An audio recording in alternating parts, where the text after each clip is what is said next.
Our mission at RPA is to accelerate philanthropy in pursuit of a just world. Quite simply, our vision is to fundamentally reshape how resources flow and who they center. Our Shifting Systems initiative, which launched almost a decade ago with the Skull and Ford Foundations and Porticus, has aimed to do just that.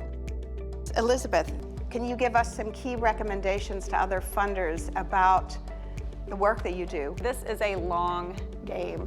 You are not going to see success in 1 year, 2 years, 5 years. This is really generational work. So your grant making practices need to reflect that. Certainly long-term general operating support, we all know that. Having measures of success that reflect this long arc, sticking with things when there's the inevitable setback or setbacks, having a thick skin, relentless optimism, and a whole load of patience are really required. It's also important to fund an ecosystem of groups when you're working towards a goal.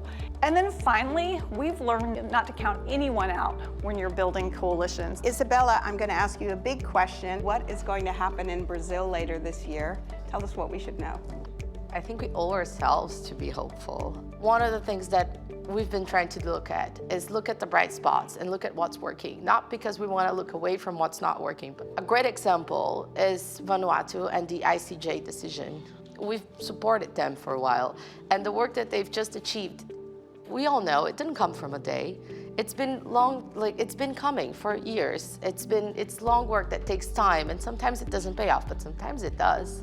And those are the places we need to focus on to learn what has been happening. If our democracies aren't working, why aren't they working? What's happened in the last years that's made them not to work, that's made them stop responding to people? Same thing can be said about international cooperation. We connect what's really global to the local needs and ensure that those needs are being heard, because it's only by responding to those needs that multilateralism can truly fulfill its goal and survive. So Adam, over to you. You've figured out something that so many people have tried, which is how to activate youth to become engaged in working on climate and stay engaged, actually do something. How do you do this? Planet Reimagined is a creative climate incubator. We will take ideas, test them over a handful of months, and if something doesn't work, then we will move on to the next thing. We did a massive study with Ticketmaster, and we built a model to inject concrete advocacy into concerts and sports events. We had people signing petitions, volunteering for nonprofits. It was all real civic and political participation on site. Every single city was customized to something that made an impact to those people that were attending that concert.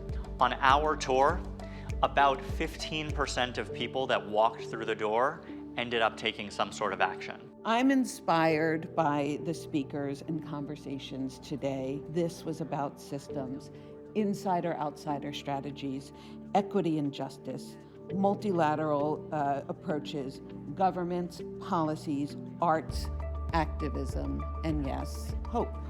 I have been thinking a lot about where, how, when did things go sideways. And that's a longer conversation. But I do know that the way out is not through projects and not through bubbles. And this session, and in particular these speakers, gave me confidence that we can get on track.